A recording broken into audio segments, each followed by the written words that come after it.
Bonsoir à toutes et à tous et merci de rester fidèles au programme du soir sur New World. Bienvenue dans Regard Croisé, le dernier numéro de cette semaine. Encore 4 sujets à aborder avec nos invités. Nous parlerons d'abord de la Guinée, Alpha Condé, contre le référendum constitutionnel. Notre deuxième sujet concerne la République démocratique du Congo. Une pétition vise Vital Kamerhe et les membres du bureau de l'Assemblée nationale. Troisième sujet, nous parlerons du Mali. Le gouvernement rassure après les attaques terroristes. Puis nous terminerons bien évidemment par le Togo. Marguerite Nyakadé interpellée. Et pour en parler ce soir, 2 invités pour le moment sur ce plateau. Avec moi, Eric Johnson. Vous êtes journaliste, directeur de publication du journal L'Union. Bonsoir Eric et bienvenue. Bonsoir docteur, bonsoir mon cher ami Constant Lemou, bonsoir aux téléspectatrices et téléspectateurs de New York TV. Ravi de te retrouver Guillaume après un si bon congé, j'espère. Merci beaucoup, en tout cas ça a été pas mal. À côté de vous, face à vous, aujourd'hui, Constant Lemou, vous êtes analyste politique. Bonsoir Constant et bienvenue. Bienvenue Guillaume, bon retour de congé. Merci. Et je vous vois très requinqué, prêt à dérouler tous les sujets avec force et vigueur. Je salue Eric, je salue tous ceux qui nous suivent au cours de nos échanges. Merci beaucoup à vous également, Constant, d'avoir répondu à notre invitation. Avec vous, nous abordons notre premier sujet. Nous prenons la direction de la Guinée pour parler d'Alpha Condé, surtout qui est contre le référendum constitutionnel. La Guinée s'apprête à remplacer la charte de la transition qui venait remplacer l'ancienne constitution avec le coup d'État de 2021.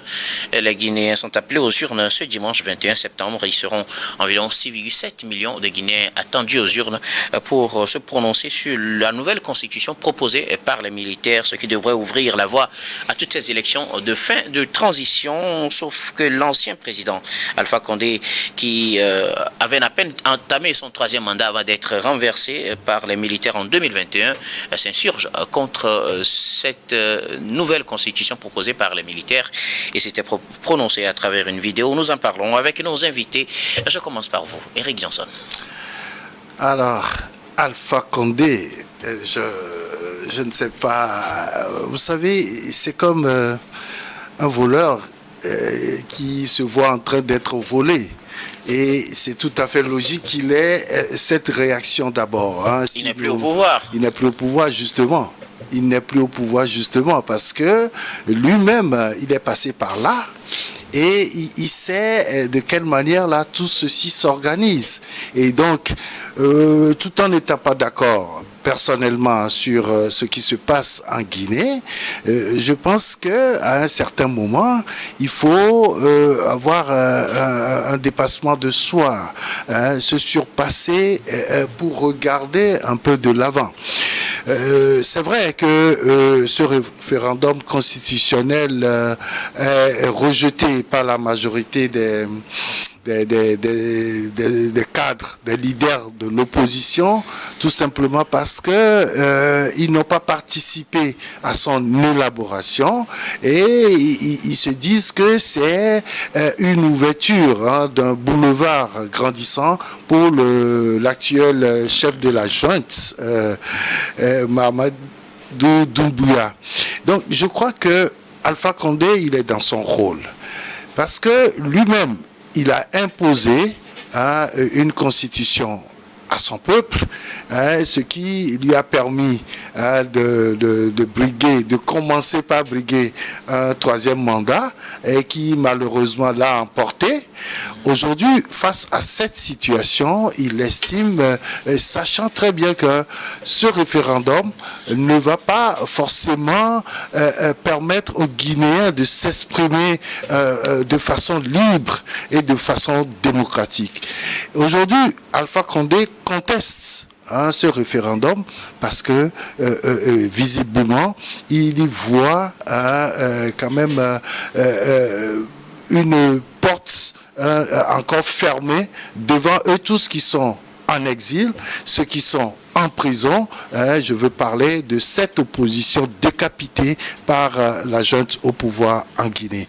Et quand on va chercher à regarder un peu ce qui se trouve dans cette constitution, c'est que elle permet déjà une faute grave à l'actuel chef de la junte, le général Doumbouya, de briguer un mandat présidentiel alors qu'il est venu au pouvoir par un coup d'État, et c'était justement pour faire une transition et remettre le pouvoir aux civils. Mais nous tous on sait que maintenant, quand il y aura une nouvelle constitution, la charte qui lui interdisait de se présenter ne sera plus d'usage. Elle a été sautée tout simplement. Donc, il y a une nouvelle constitution, on remet les compteurs à zéro et tout le monde peut repartir. Oui, voilà, c'est ce que je disais tantôt en parlant d'Alpha Condé lui-même.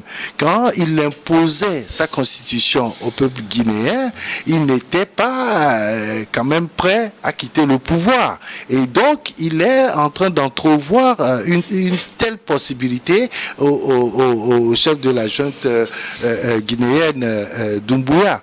De l'autre côté, il faut aussi voir, est-ce que avec cette nouvelle constitution, il y aura forcément la paix dans ce pays où aujourd'hui l'opposition est muselée, l'opposition n'arrive plus à faire de réunions politiques, à manifester son mécontentement dans la rue ou à exprimer, ne serait-ce que sur les médias. Je veux dire que ici il y a une forme de répression et une forme de limitation de liberté. On reviendra tout à l'heure sur les contours de cette constitution, mais bien avant, Constant Lemou, l'ancien président guinéen Alpha Condé est contre cette nouvelle constitution que les Guinéens devront choisir en tout cas de valider ou non le dimanche prochain, ce sera le 21 septembre, pour tourner, ou bien commencer par tourner la page de la transition menée par le général Doumbouya. Oui, c'est vrai, les Guinéens se préparent à adopter une nouvelle constitution proposée par le pouvoir de transition. La transition, c'est vrai, elle est dirigée par un militaire, mais ce ne sont pas les militaires qui ont rédigé la constitution, c'est tous ceux qui sont capables de le faire, les constitutionnalistes qui l'ont fait. Et ces constitutionnalistes ne sont pas des militaires. On reviendra sur justement cette constitution. Le gouvernement de transition est composé aussi bien des officiers supérieurs de l'armée que des civils. Donc ce pouvoir de transition n'est pas forcément un pouvoir militaire.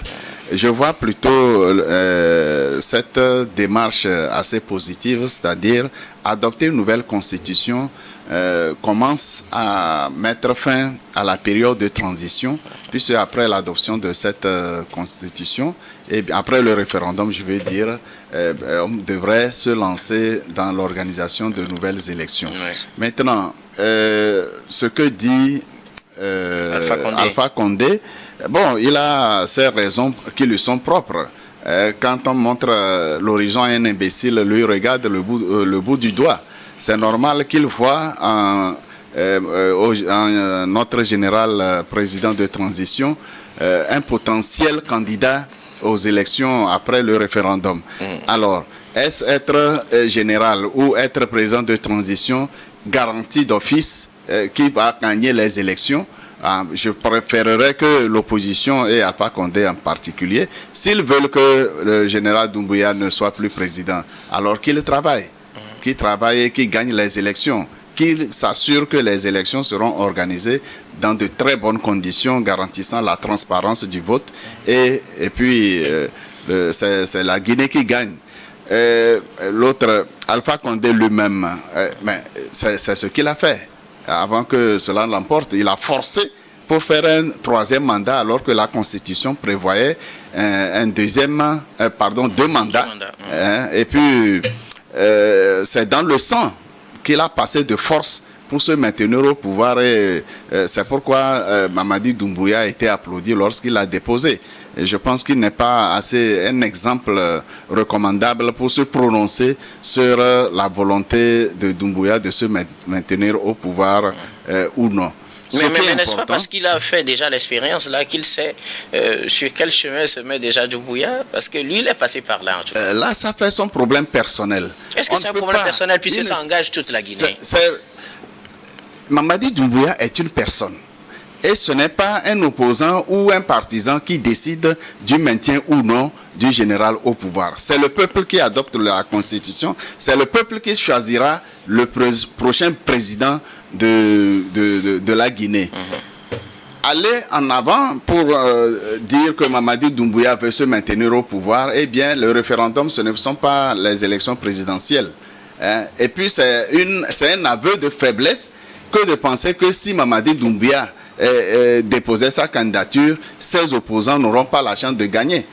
C'est un aveu de faiblesse. Et je pense que ce n'est pas un bon indicateur d'une opposition stable, une opposition qui a vraiment confiance en elle-même. Merci beaucoup, Constant Lemou. Alors, Eric Johnson, vous parliez tout à l'heure de cette constitution. Elle est présentée par le Premier ministre comme étant un reflet des aspirations des Guinéens depuis 30 ans. Mais est-ce que, dans l'opinion, on a cette impression, selon vous? Non, on ne peut pas avoir cette opinion. D'abord, il faut partir de la charte de la transition qui interdisait aux militaires au pouvoir de se représenter à la prochaine élection présidentielle. Ça, c'est la charte. Maintenant, il y aura une nouvelle constitution. Non, c'est ce que je dis. Justement, dans cette nouvelle constitution, on n'en fait plus cas. Ça veut dire qu'on permet désormais aux militaires au pouvoir de pouvoir se présenter aux prochaines élections générales. Et donc, à partir de là déjà, l'opinion ne peut pas accepter cette constitution comme l'a dit un opposant, que tous ceux qui ont rédigé cette nouvelle constitution l'ont fait sans nous, et donc c'est contre nous, parce que il y a des clauses de cette charte de la transition qui ont été forcément délaissées par rapport à cette nouvelle constitution. Alors, l'autre chose, c'est que si on permet comment ça s'appelle, à la junte de pouvoir se présenter, et comme on dit souvent chez nous, le parti au pouvoir ne va pas aux élections pour les perdre. C'est dire que ça donne une certaine inquiétude vis-à-vis de cette junte au pouvoir. Donc je dis, quand on prend juste cet exemple-là, on peut voir déjà que l'opinion ne peut pas forcément accepter cette constitution. C'est sûr que à la suite de ce référendum, il y aura des élections générales. Et donc, pour regarder tout ça de près, c'est vrai que la CEDEAO a envoyé un groupe d'observateurs. Ils vont observer comment ça va se passer. Et ce qui est sûr, ce référendum-là va permettre quand même de dire un oui à cette nouvelle constitution proposée par le général Doumbouya. Constant Lemou, apparemment vous n'êtes pas du même avis. Oui, en fait, je vois dans l'attitude de l'opposition une certaine faiblesse, un manque de stratégie de combat. Qu'est-ce que vous leur reprochez, que vous ne pourriez pas peut-être reprocher au pouvoir? Dans un dialogue demande que les Guinéens n'aillent pas voter. Il est en train de faire le jeu du pouvoir, au fait. Vous avez suivi quand même le déroulement de cette campagne électorale, oui, où pratiquement il n'y a pas de voix discordantes depuis bien avant même cette campagne électorale. Bien sûr, l'opposition ne s'est pas lancée dans la campagne si l'opposition n'est pas d'accord. De son vouloir de ne pas se lancer dans cette campagne électorale. L'opposition n'est pas interdite d'aller en campagne pour demander aux Guinéens de voter, non. Plutôt, les opposants demandent de ne pas participer à ce scrutin. Or, le principe d'adoption du référendum, c'est le vote, c'est le oui ou c'est le non. Lorsque le non l'emporte, eh bien, le peuple a rejeté le référendum. On ne tient pas compte du taux de participation pour l'adoption du référendum. Alors, si l'opposition demande tout simplement aux Guinéens de ne pas voter, quel que soit le nombre de votants, eh bien, si le oui l'emporte, le pouvoir de transition aura gagné le pari. Pour vous, c'est une stratégie perdante pour l'opposition. C'est une stratégie perdante pour l'opposition. Elle aurait plutôt appelé à voter non. Et là, on aurait véritablement jaugé du poids de chaque camp politique. Soit le pouvoir l'emporte par le oui, soit l'opposition l'emporterait par le non. De toute façon, c'est très positif que ce référendum soit organisé pour que la Guinée sorte progressivement de la transition. Et puis, qui dit à l'opposition que lorsqu'il sera organisé des élections après le référendum, les gens du pouvoir, les personnes civiles, les personnalités qui animent aujourd'hui l'opposition ne soient pas candidates au présidentiel? Qui dit que ce sera Mamadi Doumbouya qui sera seul candidat ou bien qui va gagner les élections? Ce n'est pas évident. Il faut plutôt travailler à ce que les élections soient organisées de façon transparente. Mamadi Doumbouya est un Guinéen après tout. Les possibilités aujourd'hui? Pardon? Est-ce qu'ils en ont les possibilités de faire ces élections soient transparentes? Ils ont toutes les possibilités, sauf que la transition a défini quand même un cadre d'intervention et lorsqu'on sort de ce cadre-là, on est sanctionné. Est-ce que ce cadre pourra leur permettre d'obtenir une transparence de ces élections? On ne peut pas être citoyen et se battre contre sa patrie.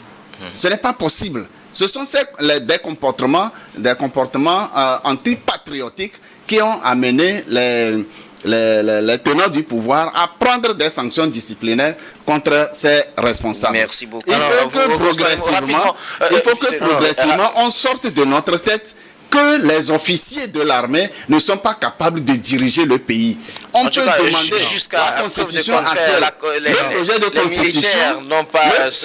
de constitution dit clairement que l'officier qui voudra se présenter ne sera plus de l'armée.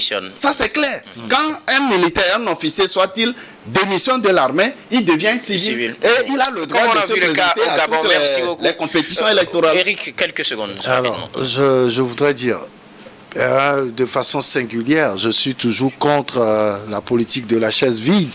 Il fallait quand même que vous prononciez sur cette constitution en demandant aux populations d'aller voter non. Je suis tout à fait d'accord. Mais tel que la situation se présente, c'est par rapport aux manifestations que l'opposition a essayé d'organiser et qui ont été reprimées que cette opposition a préféré prendre du recul.